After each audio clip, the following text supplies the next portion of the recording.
name is Sashlea, and today I have a fantastic little helper with me today. This is Sophia. She is actually my bonus daughter, and she has been in my life for 4 years now. Well, actually, I guess 4.5. Yeah, it's been a long time. Anyway, Sophia is 13 years old. She is absolutely incredible. This girl is always asked for advice among all of her friends. She's an amazing helper with her other siblings. And today I wanted her here because I just kind of wanted to jump into the topic of divorce. A lot of times we hear things, especially from people my age, about what divorce has done in their lives. But I just feel like we need to hear it from the kids as well. So I wanted to bring Sophia here to ask her some questions about how she has handled divorce. So she's been so awesome, but I just kind of wanted to give you guys some premise. So we have a blended family. So I brought 2 boys into the mix. My husband brought 2 girls into the mix, and then we have a baby together. And so I got to see some of the kind of crazy back and forth going on when we first got married. And I just wanted to kind of ask you, Sophie, like, first of all, I don't know, where were you at? Like, I remember when there was times where you would have to go from our house to your mom's house and back and forth, and I would see you get super overwhelmed with everything, and there was just a part of you that was like, just stressed. And I don't know if it was because I was trying to get things there and remember them or what it was. So kind of give me like your thoughts on that, and like, how did you get over that overwhelm and stress? Yeah, so there were a lot of things that like went into it. But some things that helped me get through it was kind of like finding my happy place. Like, it's kind of a term that kind of like goes around maybe, but I really feel like a lot of the time, especially us kids, like teenagers, you know, like younger kids, we kind of feel like we have nowhere to go sometimes, almost like we're trapped. And so, like, let me give you an example. So, like, maybe one of my happy places would be, like, music or something, you know? It's always been available to me. And, you know, like, maybe you listen to it quietly, maybe you sing to it, maybe you dance to it, you know? Just whatever it may be. And it helped me to let go of some of my emotions that I was having at the time, you know? Music is so, like, healing that way. Yeah, so I love that especially, you know, like the lyrics and the, you know, everything that it has. And our emotions really can affect us and everybody around us. And so it's really important that we are careful and that we are able to make sure that we are taking care of ourselves. And I feel like whatever your happy place is, whether it be, you know, music, sports, exercise, like reading, just whatever you have to help you get to that place where you can just release everything that you have. And I feel like emotions, yeah. And it really helped. It really helps. And I feel like if you do that, you are then able to be, you know, like happier, you know, be how you want to be, and then you can keep moving forward. And then another thing, another thing that helped me was organization. So a lot of people feel like this would kind of be like a nuisance, like you don't have to have it, but I feel like it's, if you have to bring things like back and forth from your mom's house or your dad's house or wherever, aunt and uncle, wherever you're going, I feel like it really helps, like maybe if you put it in a bag or something, and then you just put it by your dresser, and then when you wake up and you have to have all the hustle and bustle of leaving, you don't stay, you know, you're kind of... So you're saying that, like, so the night before you'd have to come to, like, your other parents' house, like our house, or the night that you'd have to go to, like, your mom's house, you would just put everything that you needed in a bag, ready to go. Like, so you would think about it a day beforehand. Yeah, a day beforehand. Beautiful. And then it's just easier to get out of the door. You have everything you need, and then you're just able to go instead of being stuck in that, what do I need to bring? Like the last minute rush. Yeah, like, exactly. The last crazy. minute, because then you don't want to keep them waiting and all that different things. That makes sense. I love that. Yeah. Thank you. Awesome. I love those tips. Even I use those tips all the time. I'm like, okay, if I plan out my day for tonight, I'm not going to be feeling crazy in the morning and rushing too much. So I like that a lot. And I like how you talked about finding that your happy place. And music for me is also my happy place. And it's true, like certain songs that you listen to help to like draw out those emotions. And I think something here too that I've learned, especially with music, is sometimes like music can make us even more angry or more sad. And I loved when I would watch Sophie is she would allow those songs to get the sadness and the anger out, but then she'd realize, okay, little too much because I'm staying in that low level and those low energy feelings. And so I'm gonna kick it back up with like Trolls or something crazy that just like makes you get your energy back up and positive. Yeah, because sometimes the songs will be like what you're feeling, so then you kind of want to go into that, but then you don't want to be stuck, so you kind of have to find a balance. Yeah, you know? exactly. I love that. Okay, so I have another question for you. I just kind of was wondering, because here's another thing too, is you were, let's see, this was 4 years ago, so you were 9 years old, right? Yeah. Did I do my math right? Yay! No, but what I saw was that sometimes you would get really sad, you know, about your parents splitting up. And I remember you telling me that, like, I'm just really sad that my parents are divorced and aren't together. And so I just kind of want to know, like, what helped you to manage those feelings of like being sad and recognizing that your parents weren't together anymore? Yeah, for sure. So, I mean, there are a lot of things that go into it, and there are a lot of things that can cause the sadness of it. But one of the things that I've used is actually telling people how I feel. I mean, I know it sounds insane. Super easy. But actually letting people know what's going on inside of your head will really help to clear up some of the emotions that you're having. And then, like, your family and friends, like, nobody is a mind reader. Like, nobody can read your mind. So it's like, it's your job to tell them and to say, hey, I'm really sad about this. Is there any way you can help me? Yes. And they're all there to help you, you know, friends, parents, siblings, counselors, if you have one, just let them know what's going on. And one thing too, just to kind of like add into that, is I recognize that it wasn't easy for you to tell me because I was a step parent. And sometimes I felt like, at least in my experience, I kind of felt like she was really wanting to be careful of my feelings. And so we had a discussion once where I was like, it's okay. It's completely okay for you to tell me that you miss your parents being together, because I didn't take that as like a personal attack or anything like, I wish that you guys weren't together now. I'm switching my parents, because that's life. I mean, that's your parents. And so as soon as I was able to kind of talk to you about that, I feel like you opened up more too. Yeah. So one thing to add to that, I think would be good for and helpful for kids and adults is to be able to talk about it together and to let them know it's safe for them to tell us how we're really feeling. Because I love what you said. You're like, well, you just have to, it's our job to tell people how we're really feeling. But sometimes, and kids that age are really afraid to talk about how they're really feeling. So you as a parent, if you can say, hey, listen, I know that this is a tricky situation for you, and I'm here, and I know you love your mom, and I know you love your dad, and it's completely safe for you to be able to tell us those things. And I will honor that space rather than, because let's be honest, in an adult space, sometimes we get a little jealous, or sometimes we get a little fearful that maybe, oh no, because we're coming to this new space too, and we're like, we want our bonus kids to like us, and sometimes that can be like oh no, does that mean they don't like us? And that's just a filter in our head, something that we have to work through as adults and parents. And so that's one thing that we can do to help our kids through these divorce situations, is to be able to really put our feelings aside and recognize that our kids' feelings matter even more in that moment. Not that we can't address what we're feeling, but it's really important to create that safe environment so that they want to talk to us, so that she can come to me and say, I really miss that my mom and my dad aren't together.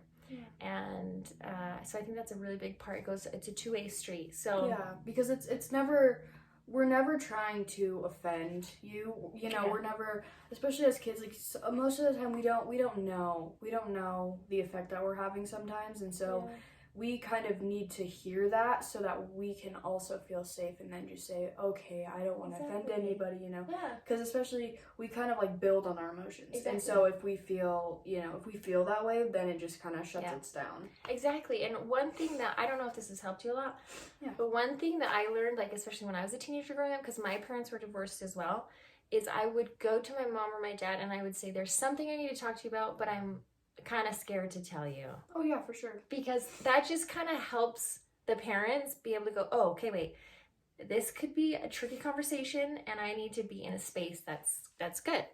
And so that was something that I kind of that kind of helped me. So if you're a teenager, if you're younger teenager, older teenager, 9, 8, however old you are, you guys can go to your parents and say, hey, listen, there's something I need to tell you, and I'm a little afraid and I don't know exactly how to say it. And that's just going to prepare us to be able to step in that space with you. Or we might say, okay, right now is not a good time because we may be frustrated from something else during that day or whatever, and we want to give you that time. So that's something to help you ease into talking to your parents about how you're really, really feeling. Yeah, I definitely feel like I've used that before, just to say, you know, and then that also kind of preps you. That's kind of like your beginning, like, whew, I can do this, you know? Yeah. Rather than just jumping right in. And it's like, exactly. Yeah. Sorry, then it's just, oh no, you're fine, you're fine. Because then it's just kind of like the prep for the conversation, you know? So that's not totally like awkward. And it helps both of you because now you're entering a space of like, we're in this together rather than it's me against you or you against me. It's we're in this together.